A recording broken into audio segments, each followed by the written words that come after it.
Hello guys! Welcome ulit sa aking channel at chikahan na naman tayo today.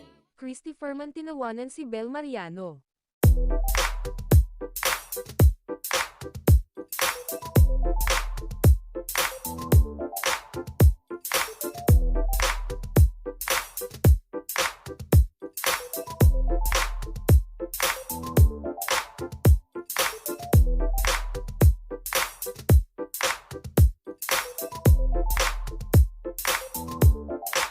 Ano naman po ang masama kung in-entertain naman ni Donnie Pangilinan itong si Catherine? Alam nga naman mag-isnaban, magkakaibigan nga sila, di ba? O ano kasalanan ni Catherine kung nilapitan siya ni Donnie? Di palapitin niyo rin si Bel.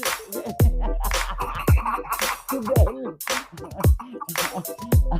Di palapitin niyo rin. Ano yung inggitan? Inggitan.